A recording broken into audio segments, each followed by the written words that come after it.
Hi friends, welcome to VS reviews YouTube channel. ముందుగా మన YouTube ఛానల్ని సబ్స్క్రైబ్ చేసుకోండి. ఇక సీరియల్లోకి వెళ్దాం.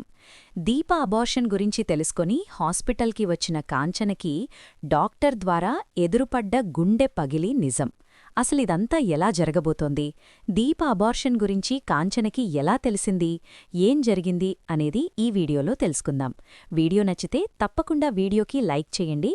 మీరు చేసే లైక్ మాకు ఎంతో సపోర్ట్ని ఇస్తుంది. పారిజాతం జ్యోత్స్నా మీద కోపంతో రగిలిపోతూ ఉంటుంది. నువ్వు నా మనవరాలువి కాదు, నువ్వు నన్ను మోసం చేశావు అని అంటూ ఉంటుంది జ్యోత్స్నాతో. అప్పుడే జ్యోత్స్నా, ఏంటి గ్రాని, నీకేమన్నా పిచ్చి పట్టిందా? అసలు పూర్తిగా నేను వాళ్ల కూతురునో కాదో తెలియకుండానే నువ్వు ఎందుకిలా డిసైడ్ అయిపోయావు అని అడుగుతూ ఉంటే, డిసైడ్ అవ్వకుండా ఏం చేయమంటావు? కనిపిస్తూనే ఉంది కదా, ఆ డాక్టర్ అబద్ధం చెప్పదని మీ నాన్న బల్లగుద్ది చెప్తున్నాడు అని అంటూ ఉంటుంది పారిజాతం. మరి అలాగా అబద్ధం చెప్పదు అనుకుంటే ముందే మరి శాంపిల్స్ మ్యాచ్ అవ్వాలి కదా, ముందెందుకు మ్యాచ్ అవ్వలేదు అని అడుగుతూ ఉంటుంది జ్యోత్స్నా. అప్పుడే పారిజాతం, అయితే నువ్వన్నావు కదా ఏదో మిస్టేక్ జరుగుంటుందని, అలాగే జరిగిందేమో అని అంటూ ఉంటే, చూడు గ్రాని, నీ అనుమానాన్ని నేను తీరుస్తాను. నాకే కన్ఫ్యూజన్లో ఉన్నాను. నేను నిజంగా దశరథ సుమిత్రుల కూతుర్నా, లేకపోతే నీ మనవరాలలాని నేను నిజం తెలుసుకునే వరకు ఇక నిద్రపోను అని జ్యోత్స్నా అయితే అంటూ ఉంటుంది పారిజాతంతో. నాకు ఒక్క 2 రోజులు టైమివ్వు, ఈ 2 రోజుల్లో తేల్చేస్తాను అని అంటూ ఉంటుంది జ్యోత్స్నా. సరే అయితే ఈ 2 రోజుల్లో నీకు టైమిస్తున్నాను.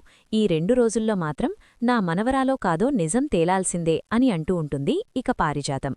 ఇంతకీ నా మనవరాలు ఎక్కడుందో, ఎలా బ్రతుకుతుందో పాపం అని అనుకుంటూ ఉంటుంది. నీకు చెప్పినా అర్థం కాదు గ్రాని అని జ్యోత్స్నా అయితే వెళ్ళిపోతుంది. అసలు ఏం జరుగుతుందో అర్థం కావడం లేదో అని అనుకుంటూ జ్యోత్స్నా అయితే ఇక దాసు దగ్గరికి వెళ్తుంది. అప్పుడే దాసు అయితే నవ్వుకుంటూ ఉంటాడు. అంటే డాక్టర్ కూడా నీలాగే అబద్ధం చెప్పిందనమాట అని అంటూ ఉంటే, అంటే నేను నిజంగానే నీ కూతుర్నేనా అని అడుగుతూ ఉంటుంది జ్యోత్స్నా. నువ్వు నా కూతురువి కాబట్టి నీకన్నీ మా అమ్మ పోలికలు వచ్చాయి. అసలు సుమిత్రవదిగా దశరథేనల మంచితనానికి నువ్వు పుట్టడమేంటి? వాళ్లకి చాదస్తం కాకపోతే? నీకు దీపని చూశావు కదా, వాళ్లు మంచితనాన్ని గుణగణాల్ని పునికిపుచ్చుకుంది. ఆ ఇంటి అసలు వారసురాలు దీపే. ఆ డాక్టరే ఎందుకు అబద్ధం చెప్పిందో వెళ్ళి ఆ డాక్టర్ని అడుగు అని అంటూ ఉంటాడు దాసు. అప్పుడే ఇక జ్యోత్స్నా అయితే డాక్టర్ దగ్గరికి వెళ్తుంది. డాక్టర్ దగ్గరికి వెళ్లి ఇక జ్యోత్స్నా అయితే ఇక డాక్టర్ని నిలదీయాలని, ఎందుకు తను అబద్ధం చెప్పిందో ఎలాగైనా తెలుసుకోవాలని అనుకుంటూ ఉంటుంది జ్యోత్స్నా. ఇక డాక్టర్ దగ్గరికైతే వెళ్తుంది. అలా వెళ్లేసరికి దీప, కార్తీక్ డాక్టర్ దగ్గరే ఉంటారు. అప్పుడే వాళ్ళిద్దర్నీ చూసి షాక్ అయిపోతూ, వీళ్ళిద్దరేంటి ఈవిడ దగ్గరికి వచ్చారు, ఏం మాట్లాడుకుంటున్నారని చాటుగా వింటూ ఉంటుంది. అప్పుడే ఇక కార్తీక్ అయితే రేపే వచ్చి జాయిన్ అవుతాము అని అంటూ ఉంటే, దీప, ఇంకోసారి ఆలోచించి నువ్వు బిడ్డని కోల్కోవడం నాకు ఇష్టం లేదు అని అంటూ ఉంటే, నా చుట్టూ ఉన్న పరిస్థితులు నా చేత ఈ పనిని చేయిస్తున్నాయని మీకు తెలుసుకదా మేడం, నాకు అబార్షన్ చేయండి అని అంటూ ఉంటుంది దీప. అప్పుడే ఇక దీప తీసుకున్న నిర్ణయం విని జ్యోత్స్నా షాకరిపోతుంది. కాని వాళ్లు ముగ్గురూ కూడా ఆర్ట్ బోనిమ్యారో టాపిక్ని మాత్రం మాట్లాడుకోరు. కేవలం అబార్షన్ గురించే మాట్లాడుకోవడంతో నిజమైతే జ్యోత్స్నాకి తెలియదు.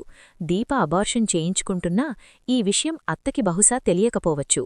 దీప అబార్షన్ గురించి నేను వెంటనే అత్తయ్యకి చెప్పాలి. అప్పుడు నా చేతులకి మట్టంటకుండానే దీపని ఇంట్లోనుంచి బయటకి గెంటేస్తుంది.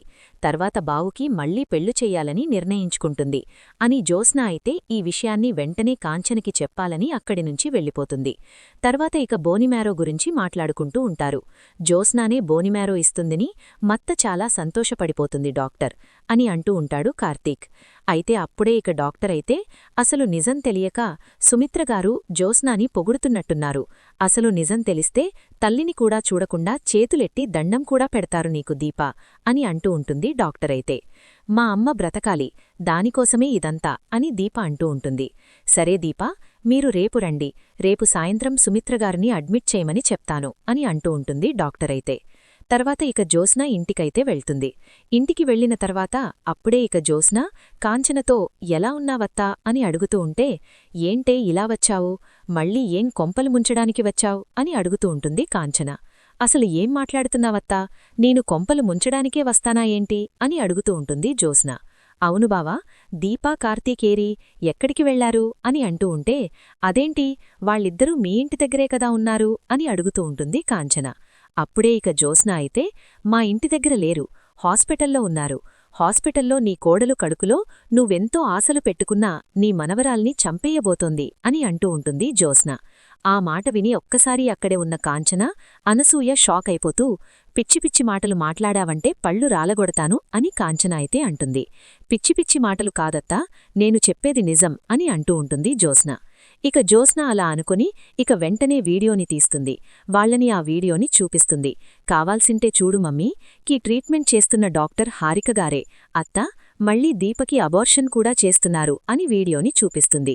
ఆ వీడియోని చూసి షాక్ అయిపోతూ ఉంటుంది కాంచన.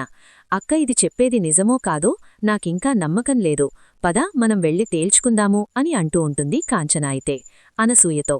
అప్పుడే వాళ్ళిద్దరూ కూడా బయలుదేరుతారు. వాళ్ల వెనకాలే జ్యోత్స్న కూడా వస్తుంది. ఇక వాళ్ళిద్దరూ బయలుదేరిన తర్వాత అప్పుడే ఇంక జ్యోత్స్న అయితే వాళ్ల వెనకాలే వస్తుంది. ఇప్పుడు నిజం తెలుస్తుంది. డాక్టర్ ఎందుకు అబార్షన్ చేయించుకుంటోందో దీపా అని చెప్తుంది అనుకుంటూ ఉంటుంది. ఇద్దరూ కూడా హాస్పిటల్కైతే వెళ్తారు. వెళ్లిన తర్వాత ఎందుకు మా కోడలికి అబార్షన్ చేస్తున్నారు, ఎందుకు మా కోడలు కడుపులో ఉన్న బిడ్డని చంపేస్తున్నారు, అలా జరగడానికి వీలులేదు, ఆ బిడ్డ మీద నేను ఎన్నో ఆశలు పెట్టుకున్నాను అని అంటూ ఉంటుంది కాంచన అయితే. దీప అబార్షన్ చేయించుకుంటుందని మీకెవరు చెప్పారు అని అడుగుతూ ఉంటుంది డాక్టర్ హారిక. మాకు తెలిసింది నిజం చెప్పండి, ఎందుకు మా కోడలు అబార్షన్ చేయించుకుంటోంది చెప్తారా లేదా అని అడుగుతూ ఉంటే అప్పుడే ఇక హారిక అయితే, మీ అబ్బాయి చెప్తాడు, మీ అబ్బాయిని అడగండి అని అంటూ ఉంటుంది హారిక.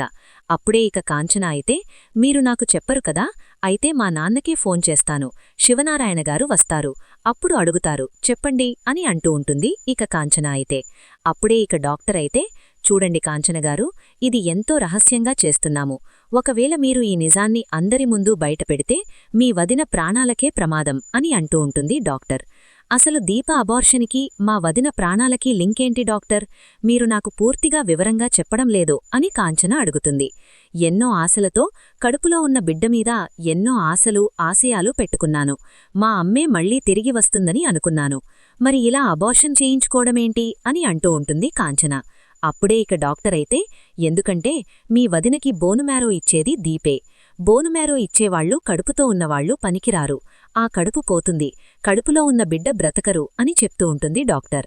ఒక్కసారే కాంచన అనసూయ షాక్ అయిపోతూ, ఏం మాట్లాడుతున్నారు డాక్టర్, మా వదినకి బోనుమ్యారో ఇచ్చేది జ్యోత్స్న కదా, దీప ఎలా ఇస్తుంది, జ్యోత్స్న అంటే మా వదినకి కన్నకూతురు, దీప ఏ రక్త సంబంధం లేదో, వాళ్ళిద్దరి మధ్య బంధుత్వం తప్ప అని కాంచన అడుగుతూ ఉంటే, ఎందుకు లేదో, దీపే సుమిత్రగారి అసలు కూతురు, జ్యోత్స్న కాదు, సుమిత్రగారి అసలు కూతురు దీపే కాబట్టి తన బోనుమ్యారో సెట్టయింది, జ్యోత్స్నాది సెట్ అవ్వలేదు అని అంటూ ఉంటే ఇంతలో జ్యోత్స్న అయితే హాస్పిటల్కి రావడానికి ట్రాఫిక్లో ఇరుక్కుపోతుంది.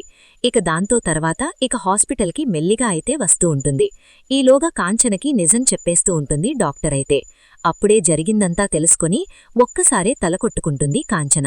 ఇక తలకొట్టుకుని దీప అడిగిన మాటలన్నీ కూడా గుర్తు చేసుకుంటుంది. ఊపిరి లేని కడుపులో ఉన్న బిడ్డ అయినా సరే ఊపిరి ఉన్న మనుషుల కోసం త్యాగం చెయ్యక తప్పదు అని ఆ రోజు మాట్లాడిన మాటలన్నీ కూడా గుర్తు చేసుకుంటుంది కాంచన. గుర్తు చేసుకుని ఇక అంటూ ఉంటుంది, ఆ రోజు దీప ఇలా అడిగితే ఎందుకు అనుకున్నాను, కాని తను ఇలాంటి త్యాగం చేస్తుందని అనుకోలేదు. అటు వదిన ప్రాణాలు, ఇటు కడుపులోని బిడ్డ. ఇక కడుపులోని బిడ్డని చంపుకొని తన తల్లి ప్రాణాల్ని కాపాడాలననుకుంటోంది దీప అని అనుకుంటూ నిజాలు తెలుసుకుంటుంది. ఇక నిజాలు తెలుసుకుని ఈ విషయం ఎవ్వరికీ తెలియకూడదు, తెలిస్తే మీ వదిన ప్రాణాలకే ప్రమాదం అని కార్తీక్ అన్నాడు, మీరు ఎవ్వరికీ చెప్పకండి అని అంటూ ఉంటుంది. ఇంతలో ఇక జ్యోత్స్న వస్తుంది. ఇక జ్యోత్స్న వచ్చేసరికి కాంచన అనసూయ మెల్లిగా బయటకైతే వస్తూ ఉంటారు. వాళ్లని చూసి, ఏంటత్తా, నేను చెప్పింది నిజమే కదా, మరి డాక్టర్ ఏవంది, ఎందుకు తను అబార్షన్ చేయించుకుంటోందంట అని అంటూ ఉంటుంది జ్యోత్స్న. అప్పుడే ఇక కాంచన అయితే అబార్షన్ చేయించుకుంటోందని చెప్పింది. మరి కారణం కూడా నాకు చెప్పింది. ఆ కారణం నీకు చెప్పాల్సిన అవసరం లేదు, దీప తీసుకునే నిర్ణయం మంచిది అని నాకు అనిపించింది అని కాంచన షాకిస్తుంది జ్యోత్స్నాకి. చూశారుగా ఫ్రెండ్స్, రాబోయే కథలో ఖచ్చితంగా ఇలాగే జరగబోతోంది. మరి ఇలాగే జరగాలని మీరైతే కోరుకుంటున్నారా? అయితే వీడియోని తప్పకుండా లైక్ చేసి ఛానల్ని సబ్స్క్రైబ్ చేసుకుని పక్కనే ఉన్న గంట సింబల్పై ఆల్ని క్లిక్ చేయండి. అప్పుడే మేము పెట్టే ప్రతి వీడియో మీరు మిస్ కాకుండా చూసేవచ్చు.